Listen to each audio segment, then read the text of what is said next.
Hello guys, today we're going to learn about the types of data in Python. Now there are 4 types of data in Python.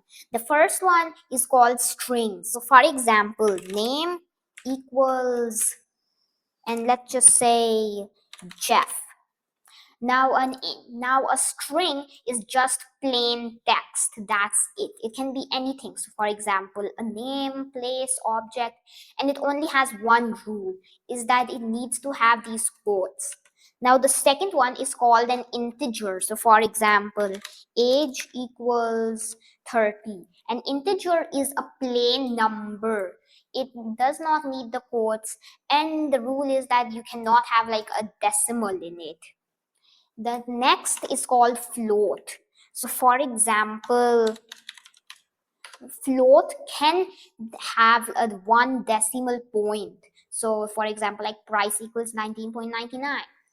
And the last is boolean. Boolean can either be true or false. So like, so plays Minecraft equals true or false. That's it. Bye.